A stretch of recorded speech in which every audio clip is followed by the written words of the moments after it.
Mayambu taramna mu oksare ngasigi aigi sermon gi title asidi 10 versions hadi Ashengbi Leishabi taragi pandam madugi maram da khara masi bible de gi khoina neinami asi masigi para khangmai se khoina yamna maru oi hana isor am thang jase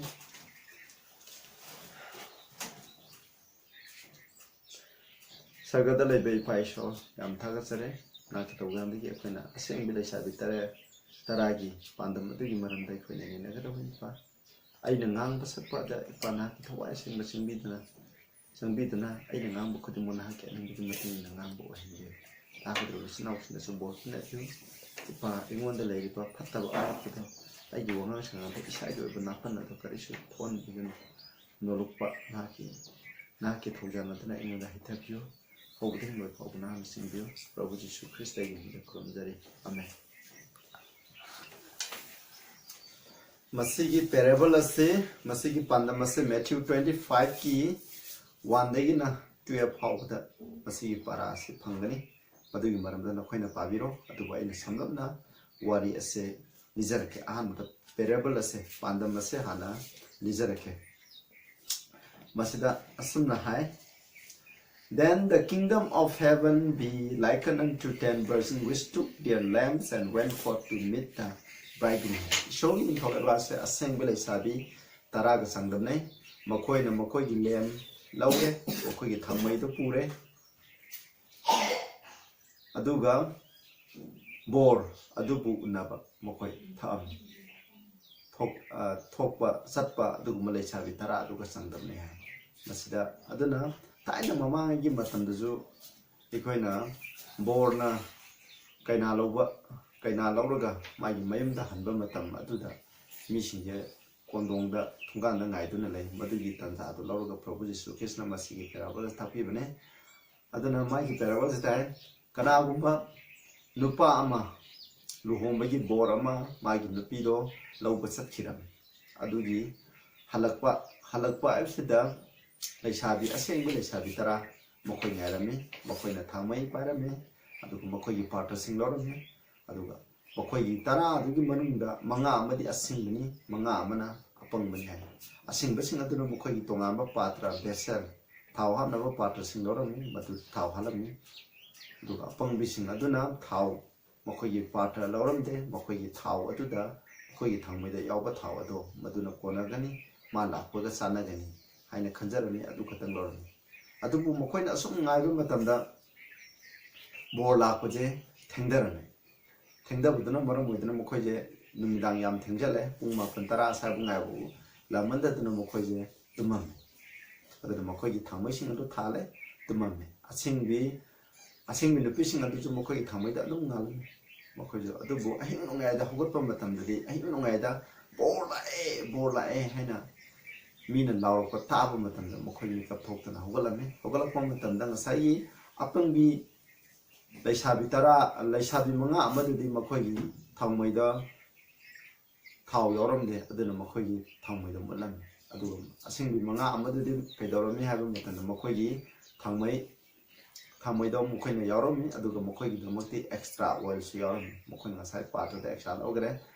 mokhoi na mulam da gi matam da mu thaw hosalani Apangbi manga aduna Ashengbi du dai akoi da thau khara piu hai aduga Ashengbi du nai akoi nawa da phau pi bang moi akoi na pithok kita de akoi thau mai mut khrani aduna luhong ba tu da akoi yaw bang maroi na hai chalo akoi ji dukan da chalo lai ru hai asmai to dung sai gi Ashengbi manga amadi bor aduga loina na magala minar wi sing aduga loina na satkirami luhong ba yaw salam aduga thong jalani mukoi manung dalani Apung manga amadana dukanda thawle rure halakpa matandadi makoina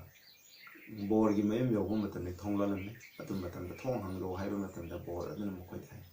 ai na khoi kana ma haiba khangdei sinasa masini parables masi amnumru oi akoina ahan ba khangse Ashengbi Leishabi tara aduna kari bu khangna gi haiba matanda Ashengbi bible gi matungna de Ashengbi Leishabi haiba se Ashengba church bu khangni aduga virgin saragana mayam asina Ashengba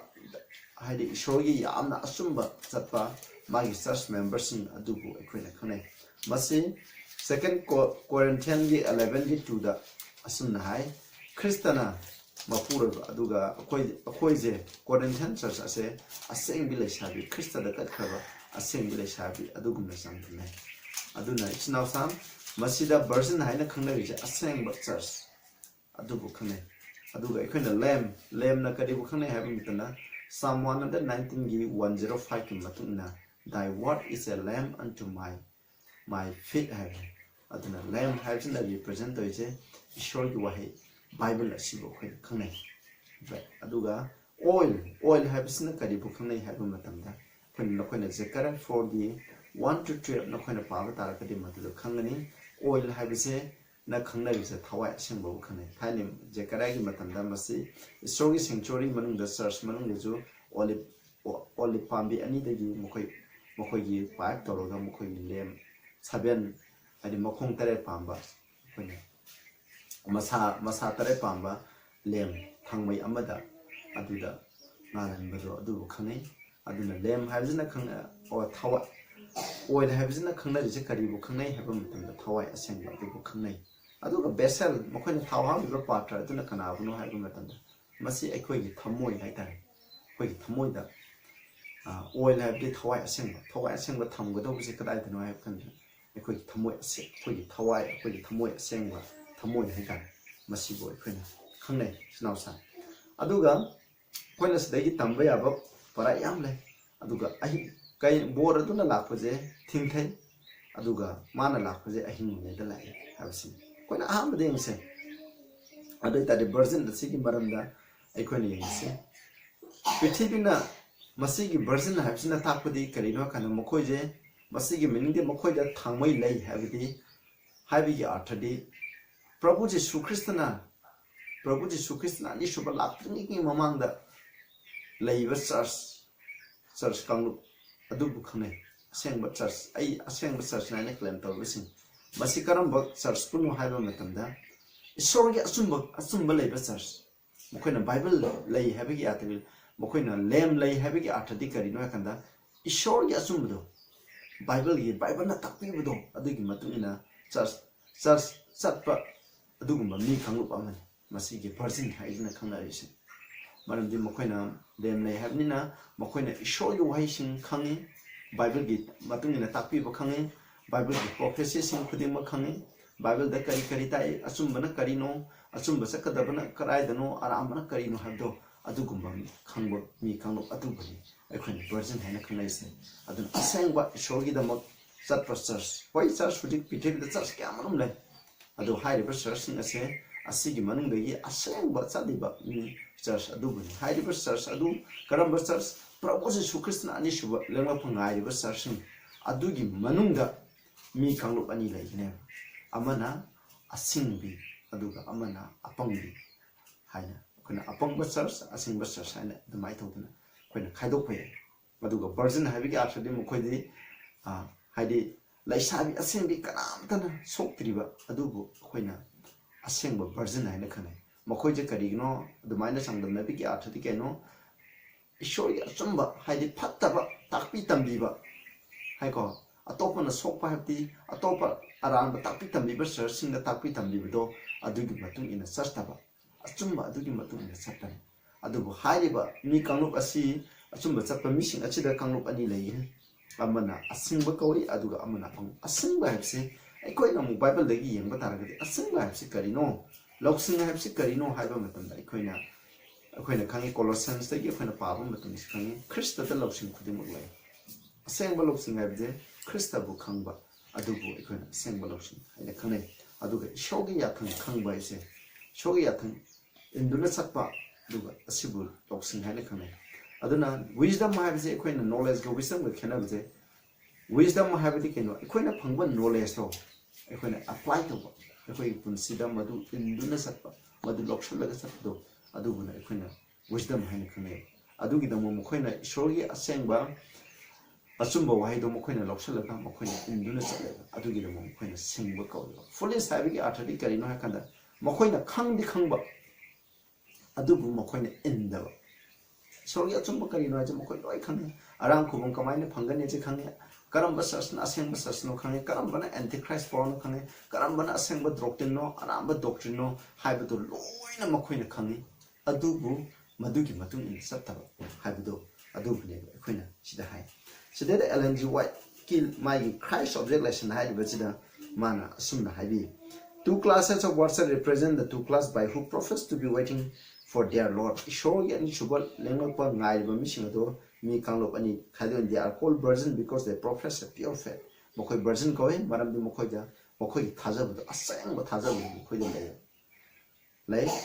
By the lamb is represented the word of God. Lamb has a oil is the symbol of the Holy Spirit. Tau has in a Karib Kane, Tawa Sem Kane. In the parable, all 10 virgins went out to meet the bridegroom. All had lamps and vessels for oil, but 5 had neglected to fill their flasks with oil. Aduna, Hariba, Mokoina, Ashengbi Tara, Aduna, Ngarib, Sekarino, Haba Matanda. Makoize, Bor, Adubuna. Bor Nala, Parna, Kangazikano, Probuzi Sukristana, Lafa, Adubunisnas.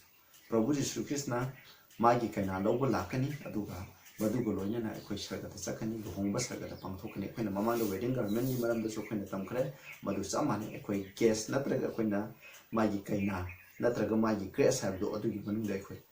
Sanbaya, Adumangai, the mission of Manunda, equation, Virgin Pro, Shukis in a lapa, Sing Adu Manunda, Habitat, Adu mission of the White Katabani, Hibasini, Mashda Aduna, Harbor Matamdi, Mokoina Provis Sukistan lacking among the Mokoje. Kenapa kali sukang de, Ashengbi Leishabi Mangaga, Apung Leishabi Manga, the Murder Kenapa like that, Mokoi could not some manaba, Tapitam be biking Matuna, some manana, Tapitam be. Adubu Mokoi Kenapa, I don't know, Hyper Matanda, Mokoina Nire, Nundang Tango Matanda, Mokoi Tume, Mokoina Lapa the Tintaba Matanda, Mokoi Tume. I don't know how did you come there, Prabhuji Sukrishna. I couldn't come on the Prabhu Sukisna lap with a 10 years. Prabhu Sukisna lap at 10 was na, Madam Waitana, when the Tentava, hybrid the Mokoina, trying me, Mokoi the Mutsaying him at the Mamalaka, Mokoina Karamana, Assemble, Karamana, a Pavano Habido, I do the saying Matam Life. Open saying Latin Mokoi, Taraze, Kanana, Asembana, Kanana Punguno, Kantopongan, Karamba Matanda, Prabuna. Hadi bor aduna lakpa thintaba aduna mokoi asengma masagado takpa ngamni hojik chu aikoi gi lamchat ai gi lamchat nang ai gi lamchat che akoi asengma search ki matun ina chali haina akoina khanjaba ye adubu masi karamba matamda takni aba matamda chayeng ama lakani search khudi mukta akadaba chayeng ama lai haiba matam aduda masi takni masi gi tearing time koina haibaje madugi matam aduda takani akoina Tagani Mipun Kuduna Propos Sukrisana, Hojik Taribs, Propos Sukrisana, Ani Subalak, Nakre, had a pity the told of sign, ma'am. Metro 24 had a bimatuna, Lena Makanda, Tolokane, Hojik Toy, Quena, coronavirus Toy, Masi epidemic way, Pitipi the lady, Kuduna Masi, Nakina Hojik, coronavirus, Manipuda Jora, Pitipi, Labakudim, my Labata, Sabirata, Basan Viratavana, Haina Kina Dunale, Adobu Mika Amtanadi. Prabhu Sukrisna Lakani, Prabhu Sukrisna Lakum Matanda, Pitibida Lady Papi, Kudimapu, Magi Mangana, Saktekani, Saktepumatanda, 80 Yaudra Drina, Adudi Kanakina de Adugi Mota Kana, coronavirus Kidamaki. Masi Snapshot, Adumite of the high research Asina, as a minor night in the Lagini, have seen. Adupus the Canary Baze, Suna Live Matanama Tinkere, Tinda Matanda Getaway, a Hindu item. I know I the bottom like anything. I know I the heavy art to Dicano. Pretty as a probably sooner lap with it. I know either. Pretty is not a succumating member, have a succumating apostle. A succumating Hitana particularly missing Abanam tap, though don't show you laws in Conga in a vomitum. Why did get a momentum aduda? Lapani. When the second Thessalonian to give 9-10 aduda equine of Pavomatum the soup. 2-9-10 the aim Pazarake, Massini. Prabhuji Suna laughing on the Pitibi the Karam of Pigum Lake, even whose coming is after the walking of Satan with all power and science and lying wondering. Prabhuji Sukrisna laughing on the Saitana,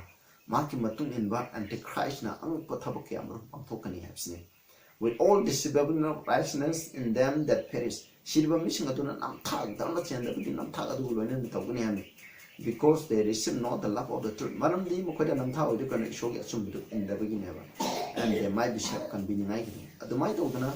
Ashengbi apong binupi mga have this mo koido mapang ai am chumba am khang ai kan bi gini hanu mo koina khamjab ne.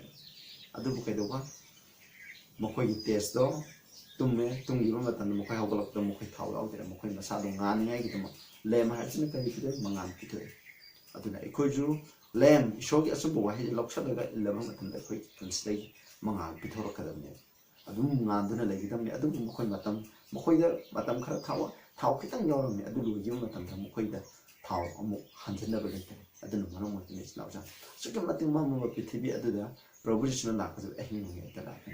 aduna kanagom ni sing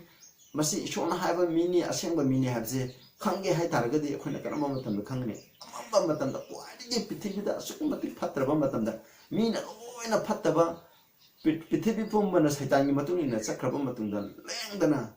danen guna sadrang na sa binego na guna khongpam sena lengdun leiba mising do du khangane danen gi sadrang na sa binego gi lamchat karamba matam da khange haiba matam da makoi da chaying to mo matam lai muti do khurmu haiba matam da makoi gi Ashengba lamchat do khangye aduga matudda matamda lebe chu su amsu makoi na karamba na Ashengba jiuno sengda na haiba matam da lai muti khurumba sengi hana ishogi mina hajer ba mission do loina lai muti khurumgre khurumda budi makoi ahum ada lengdan lai makoi do Ashengba jiuno ista ai khoju Ashengba karamba na Ashengba sasno sengba sata sas Ashengba sasno kharana sengda bano koina taseng ishogi matuni libra taseng indibra habje ai koina karamba sai aroi sai aduda la amom sai aduda khoibu la kan prithibi gi aroi gi amom sai indi aina sumamangda ai samonda kan koina mark of the beast part 1 part 2 adugi final warning adugi maram da khara ngang adun aroi gi sai indi ishogi athanga panga ta bai si aroi gi sai masida maroina saban ngak panga ta bai se prithibi da la kan khudemona masina Ashengba ishogi mi sengdaba mi Ashengba version sengdaba version habje masina khaidokaneba Ashengba natraga singdaba habje masina khaidokaneba roi gi chani nathini adugi matam do found bi akhoi kanana Ashengba no sengdaba na khange khoina nungdin gi matam do thawam sakana su ubangam de uba ngambra ngamni thawam sakki numidang gi matam da kaidawe ha matam da no ayuki matam de ni mikki mangana lang khakki do na khoina ubangam de numiki mga udramo matamda suki matang mama matamda atiyada thawam sang yam ngalak pudo khane namdang da ubungam ai khoi gi Ashengba lam chatai chi karam matamda uthokan ya matamda achuki matik prithibi pumbana ishogi lo khonggan raka prithib saitan gi matung induna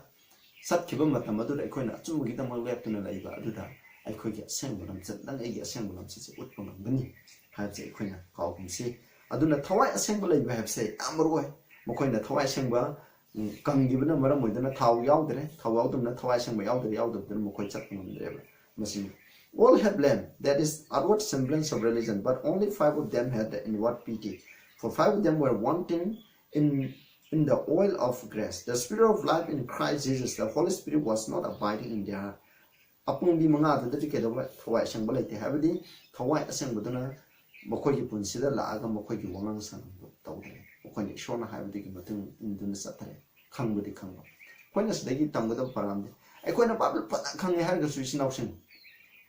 I know see Bible, tapi what come in and up to the way. Now, when is the Bible, I'm coming in and up the way. Bible, they're hovering away, power when you want a tapi on a man and up and the way. I do I know Kangi a tumbo in the Batara, Tawashing, Sumpang. I quite upon me, Nupi Mangal, I took a sat sang the Nagani. I coin a Kangba do, I coin in the devil. When a Kangba do in Bagim Mapana, Tawashing when a quick Tamoy the lady, Tawashing when a quick Tamoy the lady, quick one channel, show you how I did Matun in the Saturn lady, quick don't malam, Mangan Pitoro, Madun. A Sumbo Kangaga in the vibe, Saka Shukana Venate. When a Sumbo Kangaga, when in the Sakatani, have seen a machine Moro evening, Machine, I don't know quick with them, show you why. Nainagani, Kangani. Adugasi Romans I9. If any man have not the spirit of Christ, he is none of his cycle. I couldn't propose to Christ Tawa some local Punsida Lajadraba. ꯑꯩꯈꯣꯏ ꯃꯍꯥꯛꯀꯤ ꯅꯠꯇꯦ ꯍꯥꯏꯁꯦ ꯑꯁꯦꯡꯕꯤ ꯅꯨꯄꯤ ꯃꯉꯥ ꯑꯗꯨꯗꯤ ꯏꯁꯣꯔꯒꯤ ꯑꯣꯏꯔꯦ ꯃꯔꯝꯗꯤ ꯊꯋꯥꯏ ꯑꯁꯦꯡꯕꯗꯣ ꯃꯈꯣꯏꯒꯤ ꯊꯃꯣꯏꯗ ꯂꯩꯔꯦ ꯏꯁꯣꯔꯒꯤ ꯋꯥꯍꯩꯗꯨ ꯏꯜꯂꯦ ꯃꯉꯥ ꯑꯃꯗꯨꯗꯤ ꯑꯣꯏꯗ꯭ꯔꯦ ꯃꯔꯝꯗꯤ ꯏꯁꯣꯔꯅ ꯍꯥꯏꯕꯗꯨ ꯃꯈꯣꯏꯅ ꯏꯟꯕ ꯉꯝꯗ꯭ꯔꯦ ꯍꯥꯏꯕꯁꯦ ꯁꯤꯗ ꯑꯩꯈꯣꯏꯅ ꯌꯦꯡꯁꯦ ꯑꯗꯨꯒ ꯑꯁꯦꯡꯕꯤ ꯑꯄꯪꯕꯤ ꯅꯨꯄꯤ ꯃꯉꯥ ꯑꯗꯣ ꯃꯈꯣꯏꯗꯤ ꯌꯥꯝ ꯁꯤꯟꯁꯤꯌꯔ ꯑꯣꯏ ꯁꯤꯟꯁꯤꯌꯔ ꯍꯥꯏꯗꯤ ꯃꯈꯣꯏꯒꯤ ꯊꯥꯖꯕ ꯑꯗꯨ ꯌꯥꯝ ꯁꯤꯟꯁꯤꯌꯔ ꯑꯣꯏ ꯑꯩꯈꯣꯏꯁꯨ ꯈꯪꯕ ꯌꯥꯏ ꯑꯩꯒꯤ ꯁꯤꯟꯁꯤꯌरिꯇꯤꯅ ꯑꯩꯕꯨ ꯀꯟꯕꯤꯕ ꯉꯝꯃꯣꯏ ꯑꯩꯈꯣꯏꯅ ꯏꯟꯗꯕ ꯇꯥꯔꯒꯗꯤ The class represented by the foolish virgin are not hypocrites. Mapan tungda apa saja naga nate hai sida. They have a regard for the truth. Mukhay asum babu yam ni kai kumnaba. They have advocated the truth. Mukhay na asum babu miyam du takpi tambi. They are attracted to those who believe the truth. Asum ba thadri ba mission adu da mukhay bungi singgele. They have not neither themselves to the Holy Spirit working. Adu bu mukhay na kenabdi. Thawai asem mana mukhay da nangbi budo adu gi matung na mukhay chatte ya. They have not fallen upon the rock Jesus Christ. Jesus Christ da tuzaraga mukhogi pa mukhido kaijaraga mukhogi pa mukhido haidok jaraga puning hoga sapro punchi edo mukhoido oideba. That sidaigo Christ and permitted their own nature to be broken up. Kaidam adana sida oi. The mapan thong da mukhodi ishorna haibi inba dum saba oi. Khoina aroi matna kwaidagi khoina khoigi nakong da yegi da bo haidi karino hakani ishorring tholpo ai kana aina khoi bu khangdi habse I do not know you who you are na khoi kana no haiba khangdi habse masi khoi thamoi bu kani da ishorring tholpo ai sinawsa aroi ba pungpham madu da khoina pungning hongbu su yararo da ba amugan na khoi chance phangore da ba pungpham madu da khoi lay khoi na dugum phiba madu da khoi na lay habse yam khudung thingani hojik matam lay nang ai gi thamoi thi do ko matam oidimse ꯊꯤꯒꯗꯕꯅꯤ ꯁꯔꯆ ꯇꯧꯒꯗꯕꯅꯤ ꯍꯥꯏꯕꯁꯦ ꯑꯩꯈꯣꯏꯅ ꯈꯪꯂꯦ ꯑꯩꯈꯣꯏꯅ ꯈꯟꯖꯁꯦ Proverbs 14:12 ꯑꯁꯨꯃꯥꯏ There is a way seem right unto a man but the end thereof is the way of death ꯑꯗꯨꯅ ꯃꯁꯤ ꯑꯆꯨꯝꯕꯒꯤ ꯂꯝꯕꯤꯒ ꯑꯔꯥꯟꯕꯒꯤ ꯂꯝꯕꯤꯒꯁꯦ ꯌꯥꯝꯅ ꯉꯟꯅ ꯆꯠꯃꯤꯟꯅꯩ ꯑꯔꯥꯟꯕꯁꯦ ꯑꯆꯨꯝꯕ ꯌꯥꯝꯅ ꯆꯠꯀꯅꯤ ꯑꯗꯣ ꯃꯁꯤ ꯀꯔꯤꯒꯤ ꯃꯄꯥꯟꯅ ꯈꯛꯇꯪꯅ ꯗꯤꯇꯦꯛ ꯇꯧꯒꯅꯤ ꯏꯁꯣꯔꯒꯤ ꯋꯥꯍꯩꯒꯤ ꯃꯄꯥꯟꯅ ꯈꯛꯇꯪꯅ ꯗꯤꯇꯦꯛ ꯇꯧꯒꯅꯤ ꯁꯤꯅꯥꯎꯁꯥ ꯅꯪ ngasima aigi samantariba mipum khudimokchu nakhoi khanjarame aina saliba sarse asengba sarse khanjarame aichu aina saliba sarse asengba sarse na khanjarame adubani mikap thokum matamda aranba ishona yadaba sarse oiramadi nang kamdogani ai kamdogani maki punsi kamdogani mikap thokum matamda ai norokki punsi adu oiramadi kamdogani hauji matam lairi bible nainabiu pabiu asengbudo thidokpiu aduga hairibdo thidokaba matunda khangba khakta kanade akhangbudo induna sakadam adoitari khoi asingni nupi manga adagi manung changani isong ya chumba khangaga indraba aina nahadagi ngangai ba aina haijariba mayam je bible legi na khoi thidoga adugi matungna chatraba bible na habigi matung induna chatraba akhoi apangba nupi manga adugi manungda changani adugumba adugi manungda khoi changkumsi sinawsin afaba adugi manungda khoi chanaga honda sehabsin masine sida hai Now it is the time to entreat that souls shall not only hear the word of God but without delay secure oil in the vessel with their lamps aduga akhona isogu asumadu khok taban napdaba akhona ngasagi asingbi nupi manga aduna di mukhogi patada thau hapsali aduna vessel like the khogi thamoida akhona isogu waising ase tabada natana haidaba waising ajo khogi thamoida illaga ko akhona memory oina masi thamugdawne adoi tari saitana khoi nam thak thok That oil is the righteousness of Christ. Aduga thawai asengba oil thaw ado maduna khoi Krista gi dharma semba adubu su thangdane thawai asengba ju ni Krista gi dharma semba samani thawai asengba le de khoina Krista gi dharma semba do khoina lai it represents character and character is not transferable masina khoi lamchat pukhani lamchat aibse aingoda leibu lamchat to nongonda transfer to ba ya nongonda tharak pa ya lamchat je on tho on chin ya nate Isha gi lamchat isha na samjagadabani no man can secure it for another aina atopa mi amagi da lamchat mai gi lamchat to aina phangge ai gi lamchat cham ana phangge on tho on to ya ba do isha na masigi phangjagadami is must obtain for himself a character purified from every stand of sin paap ki machu sangkhaba paam machu sangkhaba adudagi akhona adudagi sengdoaba akhoi lamchat akhoi khudimang lei darkha lei habsini aduguma lamchat to phange haragadi akhoi ne ishorgi wahai ishorna haibase masigi matungina tagadam Isaiah 52 gi 11 hai purify yourself you who bear the vessels of the Lord hai ishorgi thangmai pairiba ishorgi achumba wapauksing ningonda sandoliba nakhoi gi thamoi do sengdok chau hai akhoi na samu sengdok chau hai akhoi gi pap sengdok saninga amata ngairaba upai only Jesus Christ only through the blood of Jesus Christ our sins can be cleansed and forgiven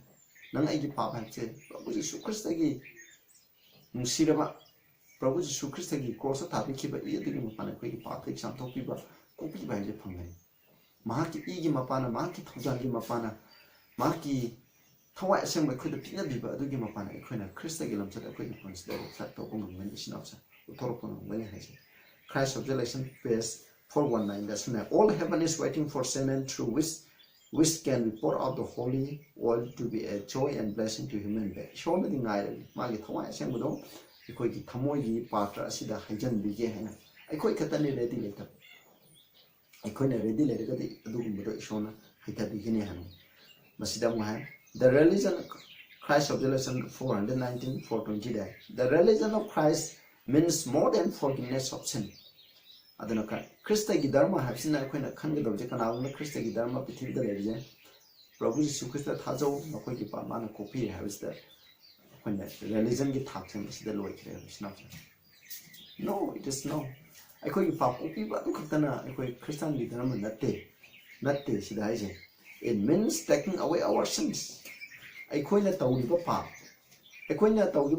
na isoda hajaradi Prabhu Jesus Christ gi ina pa copy ni aduga akhoi na tawduna leiba mi hatuna leiba hango mi nungsidaduna leiba nungsi khangdana leiba mingonda kari haini no khangdana leiba isori yathang thugai duna leiba pa tawduna leiba akhoi do madugi pa singa do lokthokba habisu tawhanda ba habisu Christ gi dharma ne khoi gi pa su copy ni haiba khoi na thadok pangam da pa singa do thado hanbasu Prabhu Jesus Christ gi thaujan ni mapana thadwan ba habisu magi dharma ne si dharma ne kauridamni aduga madu lokthokraga filling the vacuum with the graces of the Holy Spirit aduga akhoi gi thamoi da lairamba pap singdo pap ama lokthokibna ta ni hat pa heb do lokthokibam matamda ninungsi habdo thawai asembgi khudon Galatians 5:22-23 da yawriba madigi khudon do pap ama lokthokraga khudol amana mosin gadam khoi da lairaba pap lokthokpu khudingi thawai asembgi khudol amamdo magi grace amamdo grace habidi nungsiba habju grace ni love habju grace ni kind habju grace ni mercy habju ke ni long suffering habju shogi grace ngatan hadibudo khogi khoida hincha e tambale do adigi mata nungsi kham kan da do lairamdo adigi mata kham kan ba adugu mata sum mention gadam khoina shona pa copy le khoi pa tha do khoina ke mention na lai ta zaman kana yum ama kai do ba mai yum da lairamba phattaba makai bhut changba